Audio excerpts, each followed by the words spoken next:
कुछ नहीं करता। अब वो कह रहे मैं दीन हूँ, मैं कुछ नहीं हूँ, मैं अनाथ हूँ, मैं तो पापी था, मैं तो घोर नरकी था, मैं अनजान था, अपर था, मन मोटा, सब कुछ वर्णन किया है इन्होंने। आपकी कृपा हो गई, दया। अब वो कहते हैं आपकी दया के बगैर काम नहीं चले, और जीवों को संकेत देते हैं कि जब तक पूरा नहीं मिलेगा तब तक कोई भी उसको प्राप्त नहीं कर सकता। पूरा मिलना चाहिए, और पूरी की खोज करो मिल जाएगी। क्योंकि सृष्टि में तो घूमते रहते हैं, सब देखते रहते हैं, सब कुछ कहीं ना कहीं यानी हिल्ला रोजी बहुत बहाने कहीं ना कहीं वसीला लगा देंगे, बुलाने गए खुद मिल लेंगे जाकर के। आप खोज तो करो उनकी, खुद मिल लेंगे, रास्ते में मिल जाए। कितने लोगों को तो रास्ते मिल गए, चले जा रहे और जानवर चरा रहा, आके बैठ गया, कह रहे तेरे घर में कुछ है, कुछ भूख लगी है, कह रहे मैं अभी जाता हूँ, आप बैठिए मैं अभी ले आता हूँ। घर में वहां से कहता है बाबा जी आए, वो भूखे कुछ दे दे। अरे यहाँ कहाँ से आया? वो बाबा जी मुसंडे होंगे। अरे उठ लगे तो क्या? अरे भाई कुछ दे दे जल्दी से।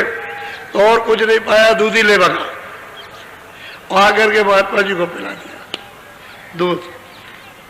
वो माँ बड़ा बिगड़ी, गाली गलौज किया, दूध ले गया, ये ले गया। कह लगे देख तेरी माँ वो गाली दे रही है और कितना तुझसे बिगड़ रही है, मैं जानता हूँ कि तुझे मार पड़ेगी, लेकिन ले मैं तुझे रास्ता बता दूं, पहले रास्ता बताऊं तुझको। दूध पीने का तो उसको मैं डाल करके उसको अंदर का भेज दे दिया। कहा देख हमारी बात याद रखना, रोज भजन करना, भजन रोज करना। वो यह हांडी ले जाओ, वही छीके के नीचे डलिया होती है, उसके नीचे इसको रख देना चुपचाप, और उससे कहना माई से कि मैंने कहा दूध पिलाया था। दूध कहाँ पिलाया? तू रोज रोज रोज रोज कुछ ना कुछ कहती रहती है कि तुम साधु को खिला देते रहिए, मैंने कहा दूध पिलाया। कह लगे तू सब ले गया, मैंने देखा। कह लगे देख ले जा करके। तो जब वहां देखा तो दूध सब फैला, हांडी पूरी भरी है, पूरी हांडी दूध की पूरी भरी हुई है, और दूध उतना ही फैल गया, नीचे गिर गया। उसको देख रही कि ये क्या हो गया, तो भगी वहां से, सड़क पर आई, तब तक महात्मा जी आगे चले गए। कह रहे वो किधर गए साधु? वो तो बहुत अच्छे साधु थे, पहुंचे हुए थे। अरे किधर गए किधर गए? वो निकल गए आगे, फिर उसको नहीं मिले। ये अपना बैठ के अभ्यास करने लगे, साधन करने लगे, फिर होने लगा, क्योंकि वो रास्ते में मिल गए। और एक दिन क्या, एक ही घड़ी में बता करके वो चले गए दूध पी करके। वो साधन करने लगा, उसको फिर अंदर मिलने लगे। फिर उसको बुला लिया उन्होंने कि तू यहाँ चला ना, मुझसे मिल जाना। फिर ये वहां गया, वहां जाकर के मिला, फिर उनसे सब कुछ, कहने मतलब ये जो कुछ किया था वो सब बताया, और चरणों में गिर पड़ा तो कहा कि दया हो गई आप पे। तो पूरे महात्मा मिलना चाहिए। वो जब रहते हैं स्थिति में तो आप उनकी खोज करो तो कहीं ना कहीं मिल जाएगा। इसी मनुष्य शरीर से मिलते हैं, कोई जानवरों का शरीर नहीं कि सिंह का शरीर हो तो हम समझते हो बहुत बड़े राक्षस बन करके बड़ा शरीर लेके आएंगे। इसी शरीर में पंच भौतिक में मिलेंगे, कहीं ना कहीं मिल जाएंगे। अब वो तो अंदर जाने का रास्ता है, क्योंकि सुरतें सब दरवाजे में बैठी है। मनुष्य शरीर में कोई जरूरत नहीं है, किसी के जिस्म में कोई जरूरत मनुष्य शरीर के अंदर नहीं है, शरीर के दरवाजे पर बैठी हुई है। ऊपर से जो कूड़ा कचरा लाद लिया उसकी वजह से वो दब गई, और उसकी जितनी शक्ति प्रकाश था नीचे फैल गया इंद्रियों के घाट पर। बस यही उसका रहना है। जब वो फंस गई तो निकाले नहीं निकलती, और अपने आप निकल सकती।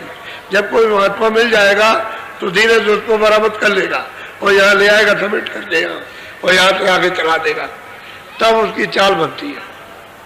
फंसा हुआ रहेगा तो चाल नहीं बनेगी। इसी में अगर रहेगा उलझा हुआ तो इसको साफ करते हैं, और फिर उसका सिमटाव हो जाता है। सफाई होते ही सिमटाव। जब यहाँ सिमट करके आ गई तुरंत सबका प्रकाश जहाँ आ गया तो फिर उसकी चाल बन जाएगी देखने की। फिर वो दृष्टि बनती है देखने वाली है। तो वही अपना अपना अभ्यास सुना रहे हैं, जैसे जैसे प्राप्त किया ऐसे ही लोग जो है अपना अपना जो साधन करते हैं कुछ न कुछ सुनाते ही रहते हैं, सुना देते हैं, और अंदर बाहर उनको दया मिलती रहती है।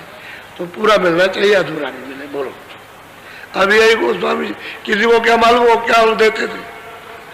रामायण वाले को लिखते हैं कि मैंने रामायण लिखी और मुझसे आज तक यानी कोई ये पूछने नहीं आया कि आपने रामायण में क्या लिखा। वो मेरी रामायण लेकर के भागे और कथा वार्ता बस बाहर करने लगे, मुझसे कोई कुछ नहीं है। 49 बरस तक रामायण बनाने के बाद रामायण बनाने के बाद काशी में 49 बरस रहे, एक भी आदमी पूछने नहीं गया कि रामायण में क्या लिखा। तो मैं रामायण को आप समझ सकते हैं। उस समय पर जब वो रहे तो आपने पूछा नहीं, उसके जाने के बाद कोई रामायण समझेगा? रामायण तो पूरे महापुरुष ने लिखी है, अधूरे ने नहीं लिखी। और उसने लिखा कि मैंने सब कुछ के कई मंत्रा राम भरत लक्ष्मण शत्रुघ्न ये वो जो भी स्थान लिखे सब मैंने ऊपर के लिखे, नाम सब ऊपर के, नीचे का कोई नाम मृतलोक का नहीं है। और आपने कहा नहीं ये है और ये है और ये है, इस तरह से ये सब आपने जो कहना शुरू किया तो आपको उनसे पूछना चाहिए था कि ये क्या लिखा हुआ। तो कोई पूछने नहीं किया, इसलिए रामायण किसी की समझ में नहीं आती। अब रामायण को लोग पढ़ने लगे, वो ऐसा नशा करते हैं कि बुद्धि पागल हो जाती, उसी में बस रात भर करते रहो, बजाते रहिए, उससे क्या मतलब। रामायण नशे की है, आप वो नशा पीते हैं, मालिक का नशा, तो उसमें तो मतलब ये है कि जागरण हो जाता है शक्ति का, इधर अद्भुत शक्ति प्राप्त होती है। तो ये नशा करने लगे उतरने वाले, और नशे में मतलब मारते पीटते हो, गाली गलौज करते हुए सब काम होने लगा। तो रामायण कोई नहीं जानता। अरे जब रहे तब नहीं जाना किसी ने। हे बच्चा, 49 बरस तक वो स्वामी जी काशी में रहे, एक आदमी का भी दृष्टांत नहीं दिया है कि वो लोग रामायण ले गए मुझसे पूछने आए कि इसमें क्या लिखा है। तो रामायण किसी की समझ में नहीं आएगा। और कितनों को उन्होंने पार कर दिया। 49 बरस तक रहे तो उन्होंने काम किया होगा कि गुफा में चुपचाप बैठे रहे। ये तो उन्होंने 28 बरस की अवस्था में लोगों को, ये कितनों को पार कर दिया, और बाकी समय 42 बरस की अवस्था में रामायण बनाई और 49 बरस रहे। तो आप स्वामी जी महाराज को क्या समझे कि किसके पुजारी थे, किसको मानते? आपको कुछ नहीं मानते। बोलो बस करो। 1.5 घंटे से ऊपर हो गया। ये देखिए, कल मैं बोला था तो कितना समुदाय आ गया नर नारियों का। अब अंदाजा आप लगाए तो आपको ये मालूम होगा कि ये क्या हो गया। और अभी कितने लोग रास्ते में ट्रेनों से और बसों से चले आ रहे, अभी आप पहुंचे नहीं है। ये दृश्य देखिए आप, ये मथुरा नगरी का दृश्य है, ये मथुरा का दृश्य है। तो इसलिए आप लोग अमोलक वस्तु को प्राप्त करो, क्योंकि पौने 2 साल हो गए। ये देख लो, खड़े होकर देख लो, कोई अर्जा नहीं, वो तो तुम्हारे सामने। हाँ देख लो एक दूसरे को, थोड़े थोड़े देख लो। ये अच्छा बैठ जाओ, फौरन बैठ जाओ, फौरन बैठ जाओ, बैठ जाओ, बैठ जाओ। अरे भाई, मैं बैठ के कोई आपसे झूठ बोल दूंगा? तुमको ऐसे ही सोचना चाहिए मैं झूठ बोलूंगा? क्या मुझे झूठ बोलने से मिलेगा? बैठ जाओ, बैठ जाओ। बोलो जय गुरुदेव। अच्छा बैठ के सुनो। बहुत लोग बीमार बन के आए हो कि चलो बाबा जी से कुछ ले आएंगे। तो असली बात यह है कि हमारे पास तो कोई कमर में नहीं बताऊंगा कि आपको खोल के दे देंगे तो ऐसा, लेकिन कोई हिले रोजी कुछ आधार चाहिए। तो हमने एक दवा बना रखी है, साल भर हो गए दवा बनाते रहे हम, यही हम कहीं गए नहीं है इसलिए। और अगर दवा बनाई है तो आप लोग उधार को दवा लेना नहीं, क्योंकि उधार फलती नहीं है, यानी मुफ्त का फायदा नहीं करती। क्यों नहीं करती है आपको नहीं मालूम है। मुफ्त का माल कभी आपके फायदे, चोरी का माल कहीं से ले आओ कभी फायदा नहीं करेगा। तुम्हारे घर का जो कमाया हुआ खून पसीने का रहेगा, रखा रहेगा पुराना, वो भी लेकर के चला जाएगा। मुफ्त का माल कभी नहीं फलता। तो इसलिए मुफ्त का कोई माल मत आप ऐसा कीजिए। तो मतलब ये कुछ ना कुछ देकर आधार बना लीजिए कि भाई ठीक है हमने लिया है। और गन्ना आपको मिलेगा अपने अपने जिलों में, गन्ना उसको आप, जैसे कल लोग जो आए रात को और गन्ना नहीं पाए, उन्होंने कहे कि हमारा एक दिन छूट गया। हमने 10 दिन के लिए कहा कि 10 दिन रोज आप नाश्ता छोड़ दीजिए और गन्ने को आप चूसिए और उसमें से जरा भी उसको छोड़िएगा नहीं, ऐसा कि आप इतना टुकड़ा फेंक दें कि ये मतलब नीचे का ऊपर का है सब को चूस जाइए, उसके खाली खोई बचे।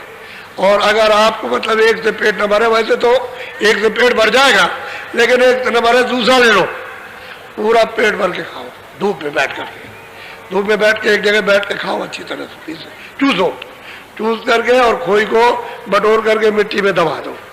ये तो आप काम करना पेट में नहीं, नाश्ता मत करो, तो कल का भी आज ही पूरा हो जाएगा। कल का जो आपने नहीं खाया वो आज ही पूरा कर देंगे। आप चिंता मत करो कि मेरा एक दिन छूट जाएगा तो मेरा नुकसान हो जाएगा, नहीं, आज पूरा कर दिया जाएगा। तुम मतलब तो गन्ना ले लेना अपने अपने जिलों में और लेकर के अभी चुसाई करना हो, देखो फिर कि उससे क्या लाभ होता प्रत्यक्ष। और ये जो अपने अध्यात्मवाद है भजन का, वो तो है ही आपका, वो तो मैं आपका हूं ही, उसमें क्या बात। लेकिन तुमने जो कर्म किए वो थोड़ा उसको बंद करो। ये हिंसा करना, गाय काटना, बकरी काटना, मुर्गी काटना, ये काटना, उसकी हत्या करना, उसकी हत्या करना, ये करना, आप शुद्ध आहार करो। अनाज है, सब्जी है, फल है, दूध है और घी है और मक्खन है और अच्छे कपड़े पहनो और अच्छे मकान में रहो, आपको मना कौन करता। लेकिन आप शुद्ध आहार मत करो, इतना ही आपको बताया। बीड़ी, तंबाकू का सिगरेट पियो, हम इन चीजों के लिए मना नहीं करते, लेकिन और कोई नशीली चीज मत पियो कि बुद्धि आपके। इतना तो छोटी, ये क्या नहीं कर सकते हो, तुम्हारा घर सुखी हो जाए, तुम्हारे बच्चे सुखी हो जाए, स्त्री सुखी हो जाए, तुम सुखी हो जाओ, शरीर से ठीक हो जाओ उससे। और तुम अगर ये नहीं सोचोगे समझोगे तो तुमने अभी तकलीफ देखी कहाँ, अभी आपने कहाँ देखी तकलीफ, अभी तो शुरू होने का, अब उस रास्ता चल रहा, तकलीफ तो आगे आएगी। इसलिए बाबा जी बिल्कुल प्रार्थना करते हैं कि अनाज सब्जी साग खूब खाओ और शरीर से तुम स्वस्थ रहो। हम तुम्हारे लिए कामना करते हैं कि तुम शरीर से स्वस्थ रहो, क्यों तुम बीमार हो जाओ। मतलब एक तो आप उसका थोड़ा अनुसार कुछ आप पालन करो, कुछ खान पान को थोड़ा सा सुधारो, खाओ खूब, घी भी खाओ, फल भी खाओ, सब खाओ, लेकिन ये चीजें करनी हमारी ये विनती आपके भले के लिए। तो आप जो तकलीफ में हो, तो जो कर्म किया तो उसकी ये बीमारियां लग गई तरह तरह। एक बीमारी तुम्हारे अंदर, मैं अगर कहीं सुनता रहूं तो एक ही शाम तक गाथा खत्म नहीं होगी, इतनी तकलीफ है। तो हमने कहा कि चलो भाई इस भजन के साथ साथ चलो इनको भी, क्योंकि खाना आना तो खाएंगे ही, तो चलो ये भी मतलब ये इनको दे दिया जाए, तो चलो इससे कुछ इनका फायदा हो जाए। इसलिए क्या करें, जब चिल्लाते हैं तो कुछ ना कुछ देना पड़ता है। और तुमको मना करते हैं कि तुम मान जाओ, तुम मान जाओ, तुम मानते नहीं तो हम बताओ क्या करें। मैं डॉक्टर तो कहता है कि मान जाओ मान जाओ, तुम नहीं मानते हो तो क्या करेगा, फिर वो चुप हो जाएगा और कुछ नहीं हो, फिर तुमसे पैसे लेता रहा, दवा देता रहेगा और तुम रोते रहोगे फायदा। तो इसलिए हमको डॉक्टर तो है नहीं, हम तो ये कहते हैं भाई हम ये काम मत करना, ऐसा नहीं, मतलब ठीक नहीं, अच्छा नहीं। तो गन्ना खूब चूसो 10 दिन। अब वो तो जो लोग अभी नए आए उनका भी 8 दिन पूरा कर दिया तो 9 दिन रह गए, लेकिन तुमको 10 दिन से माना जाएगा। तुमने हमने समझ लेंगे कि वो चूसा नहीं है लेकिन चूस लिया, तो उसका फल आपको मिल जाएगा। फल ही तो मिलना आपको, तो वो आपको मिल जाएगा।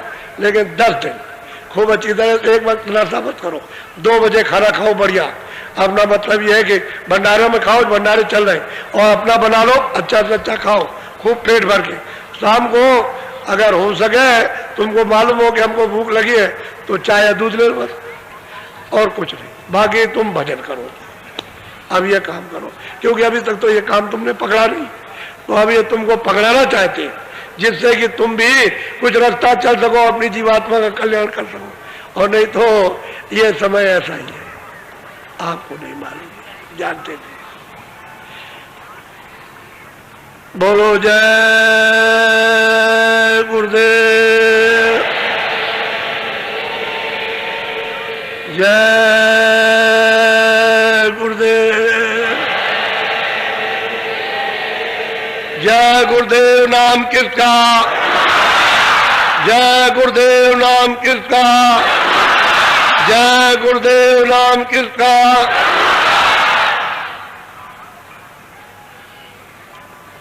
वो नामदान नहीं मिला, उनको शाम के सत्संग के समय नामदान दे दिया जाएगा।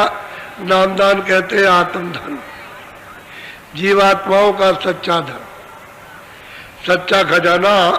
वो मतलब यह है कि सतमत, यानी सत्य का मत, मत कहते रास्ता, और सत्य तो सत्य ही, उसके पास पहुंचने के लिए सतमत, सत्य के पास अपने घर में जाने के लिए रास्ता। और शाम को नामदान मिल जाएगा। शाम को आप लोग इधर उधर घूमने मत जाना, शाम के सत्संग में रहना और नामदान अपना पूरा ले लो। और यहीं से अभी दिन है तो यहीं से आज से ही भजन करना शुरू कर दो, जिससे कि आप कुछ अंतर में उन्नति कर सको।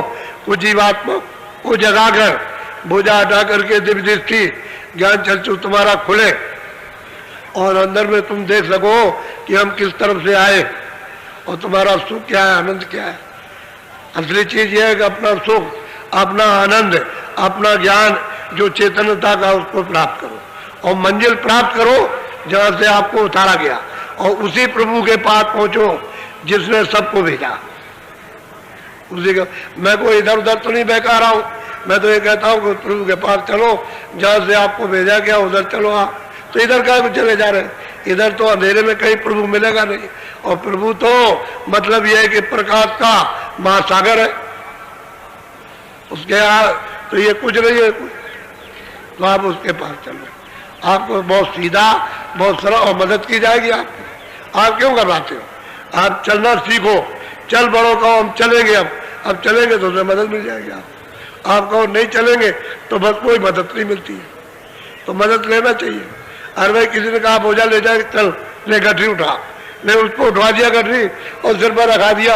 अच्छा चल मैं पीछे पीछे चल रहा हूँ, चल गठरी ले वहां फेंक देना चल के।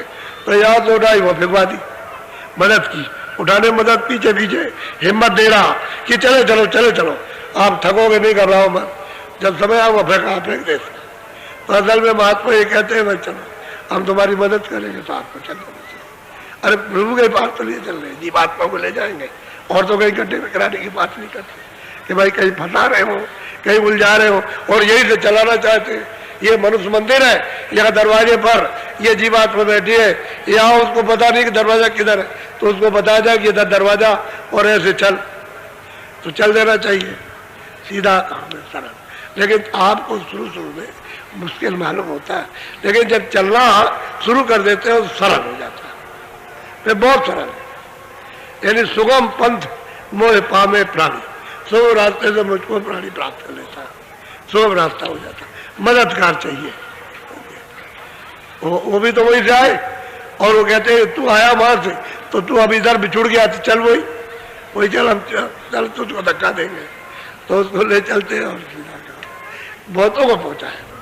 गोस्वामी महाराज ने अपनी उम्र में, मतलब छोटी सी उम्र में बहुतों को पहुंचा दिया, और बाकी तो लोगों को पहुंचाए ही है, बहुतों को, और लोगों को मालूम नहीं कि क्या किया। अभी तो लोग जानते नहीं कि ये कहाँ पहुंचे थे, किसी को नहीं मालूम कि इनको क्या क्या मिला था, ये कुछ नहीं जानते, किसी को पता नहीं है। और जब सुनोगे तो मालूम होगा, यही कहोगे हमको नहीं मालूम, हम ये नहीं जानते, हमने नहीं सुना। तो तुम सुनोगे कहाँ, जब सुनाने वाला कोई नहीं मिला तो आप कैसे सुनोगे कि वो कहाँ पहुंचे थे और कैसे गए थे, और उन्होंने कहा मैं ऐसे पहुंचा हूँ और किसके द्वारा मैं गया हूँ, वो सब बताएंगे। वो स्वामी जी बताएंगे कि मैं ऐसे से गया, इस रास्ते से गया और मैं वहां पहुंचा, जा करके मैं पहुंच गया, वो भी कहेंगे। ऐसा नहीं कि वो नहीं कहेंगे। और साधक भी कहेगा जो पहुंचेगा कि मैं भी इनकी कृपा से पहुंचा, फिर उसको पहुंचाएगा तो भी कहेगा मैं इनकी कृपा से पहुंचा। तो वो तो एक सिलसिला है ले जाने का सदा का, क्योंकि उसके बगैर तो कोई जा नहीं पाएगा, ये बात है। बोलो जय गुरुदेव। अच्छा देखो बच्चों, पानी वाले, बिजली वाले, जहाँ कहीं भी कमी रह गई हो, वैसे तो आपकी तकलीफ हमारे सिर मात को, यानी सिर्फ, और आप मतलब आपका कार्यक्रम है, आपकी जगह में आपका हूँ, आप माने। तो जब घर में बच्चे माँ बाप रहता है तो सब उसी में हिलमिल करके रहते हैं प्रेम के साथ। ये जरूर है कि बाप खिला देगा बच्चों को तब अपना खाएगा, उसे जो कुछ भी बचेगा तब खाएगा, बच्चों का पेट भर देगा। समझ गए? कोशिश इसी बात की। ऐसे महात्माओं क्या होता भाई, बच्चे हैं, सबको आराम मिल जाए, सबको तो कोशिश करते हैं। तो आपको भी समझना चाहिए कि मेरा घर है, मेरा स्थान है, मैं यहाँ पर आया हूँ। ऐसा नहीं, सबका मान, सबका सम्मान, सबकी देख, सबकी रेख, सबसे मोहब्बत, सबसे प्यार एक तरह, किसी से नहीं ये इसको नहीं उसको नहीं, ऐसा नहीं, ये नहीं होता है किसी तरह का। तो इसलिए आप लोग समझदारी से, और देखो इतना बड़ा जनसमूह है, आप ऐसे सड़क पर चलो कि जिससे हमारे कर्मचारी अधिकारियों का नाम बदनाम ना हो। देख के चलो, ये हाईवे है, मोटरें आती और जाती बराबर निरंतर चल रही है, आ रही है तो क्रॉस करो तो देख के करो, रोक के करो। प्रेमी सत्संगी ड्यूटी लगा करके रहे, इधर भी रोक करके रखे, उधर भी सबको निकाल दे, इधर आए उधर चला जाए देख के, ताकि कोई घटना ना होने पाए तो कर्मचारी अधिकारियों का नाम बदनाम ना हो। अपना ये भी ख्याल रखना, ये सब आपका काम, सब लोग अपने ऐसा मान के चलो, सब अपने हम सबके, तो ये ठीक रहेगा, अच्छा रहेगा। तो सब लोग एक नसीहत तो समझेंगे, एक शिक्षा तो समझेंगे कि एक शिक्षा दी जा रही है, उसके अनुकूल तमाम लोग चल रहे हैं। और नहीं तो इतना बड़ा जन समुदाय, वहाँ भाई मेला मचा देते हैं लोग 10-15 आदमियों में, तो कोई अच्छी चीज है? वहाँ कोई अच्छा है? 10-15-20 आदमियों के लिए पूरा जिला दौड़ता है और संभाल नहीं कर पाता, और यहाँ इतना जनसमूह है। और देखो मतलब ये है कि उनका मान सम्मान और सब कुछ, मुझकी देख रेख सबके एक दूसरे की होती रहती है, और सबका सद्भाव एक दूसरे के साथ जुड़ जाता है, ऐसा रखना चाहिए। ये दुकानदार है, इनसे आप कह दीजिए यहाँ कोई एक पैसा नया टैक्स नहीं लेता। अगर किसी दुकानदार को कोई अगर टैक्स लेता हुआ मालूम हो कि मुझसे 2 पैसे भी मांगने के लिए आया, तो मेरे पास फौरन उसको खबर भेजो, समझ गए? कोई टैक्स आपसे नहीं, न बिजली का, न पानी का, और न जगह का। आपने दुकानें लगाई, फ्री लगाई। आप जो दुकान पर इनको अपना सामान दीजिए तो उचित रेट से, ताकि समझे ये कि नहीं शहर में ऐसा नहीं मिलता है, यहाँ ठीक मिलता है, इनकी भावना अच्छी रहे, तो यहाँ कोई टैक्स नहीं लगता। और बात यह है कि मान लो कि 20,000 आदमी आ गए, तो मेरे पास तो इतनी जगह है नहीं है, जितने रहोगे उतनी जगह ले जाओ सिरमा से। हम तो खुद ही इंतजाम, मिट्टी हजारों आदमी रोज आज 2 महीने से लगे हुए डाल रहे, इस सड़क को इतना चौड़ा किया, सब कुछ उधर बनाया, इधर ये सब कुछ किया, तो इन लोगों के लिए कि भाई ये लोग आएंगे आराम से अपना अपनी दुकान लगाने, अपने लोगों के लिए भी, वो भी रहे, ये भी रहे, वो भी फायदा करे, उनको भी फायदा हो जाए। तो हम तो सबका ख्याल रखते हैं। लकड़ी बिक जाती है, कंडे बिक जाते हैं, दूध बिक जाता है, ये बिकता, सब्जी बिकती है, ये सब चीजें जो मोटी मोटी ये, और बाकी जो शरीर इस्तेमाल की वो सब बिक जाती है। यहाँ सब चीज बिकती, सबका भला होता है, सबका लाभ होता है। यहाँ कोई ऐसा नहीं जो ये कहता हुआ जाए कि मेरा लाभ नहीं है। अब 1 दिन 2 दिन के लिए रहे तो मतलब ये फिर तो मेरा टूट जाता है। चल देते हैं लोग, चलने में फिर चल पड़ते हैं, लेकिन फिर भी तुमको फायदा ही हो जाता है। सब लोग एक दूसरे के साथ सहानुभूति रखो, सबके साथ बोलो जय गुरुदेव। देखो 28 और 29 की रात को 12:05 पर भंडारा शुरू होता है, पूजन, और उसका जो प्रसाद मिलेगा वो असली भंडारा है, असली प्रसाद आपको मिल जाएगा। वो बड़े काम की चीज है, उसको आप रखो बराबर और काम में लेते रहो अपने घर में। लेकिन जब इधर उधर कहीं चला जाए और चूहे फूहे ले जाए और कोई उसको समझ के कुछ रखा खा ले, तो अब वो तो आपकी जिम्मेदारी, आप नहीं रख सके तो आप जानो। लेकिन ये है, ये प्रसाद है, ये संकल्प किया होता है, ये आधार बनता है कि कभी जरूरत आ जाए तो कुछ फायदा कर जाएगा, कुछ तो इस्तेमाल के लिए पेट भर लो तो उससे कुछ नहीं, पेट भरो, लेकिन मतलब यह है कि वो नहीं, ये जरूरत वक्त के लिए। फिर जो बनेगा खाना वो तो एक ही वक्त में, दूसरे वक्त में खराब हो जाएगा, लेकिन ये रहेगा आपके साथ। इसमें कभी घटने लगे तो थोड़ा सा और लेकर के उसमें डाल लो तो वैसे ही हो जाएगा बस। फिर साल भर या होली में या आपके गुरुपूर्णिमा में या साधना के समय जब कभी कोई कार्यक्रम हुआ तो ताजा करा लिया, तो आधार बना रहता है कि बाबा जी ने वक्त जरूरत के लिए हमको एक चीज दे दी है तो उसका प्रयोग कभी कभी करते रहा करो, हर वक्त नहीं कि बच्चे को टट्टी करा दीजिए, पेशाब करा दीजिए, ये करा दीजिए, वो ये नहीं, जरूरत मत करिए। जब कोई दवा दारू ये नहीं मतलब कहीं न रहे और कोई ना हो और से में अकल काम न करे क्या करे, तब फिर उसको दे दो तो आपको सहारा दे देगी। बोलो जय गुरुदेव। अच्छा देखो मेरी बात सुनो, लोग बहुत आ गए, गन्ना पूरा पड़ेगा नहीं। अगर ये खाने के लिए एक गन्ना भी ले लेंगे तो पूरा नहीं पड़ेगा, इसमें आधे से ज्यादा रह जाएंगे। तो आप लोग 1000 आदमी वहां पूरब में, इधर इस तरफ में आश्रम के अंदर पीपल है उसके अंदर चले चलो, 1000 आदमी गन्ना कटवा दो और कटवा करके ताकि जल्दी से आ जाए फौरन। इसमें ढील मत रखना, क्योंकि वो जो बांटने वाला काटने वाला उसको उतना ज्यादा लाभ और तुम नहीं समझते हो उसको। अब मैं क्या करूं, मैं एक एक बात बताता फिरूंगा तो उसको लाभ ज्यादा, क्योंकि वो काट करके लाएगा, लोगों को पहुंचाएगा, वो सेवा करेगा। ये सेवा, ये सेवा है, इसी को पर सेवा कहते हैं। अपने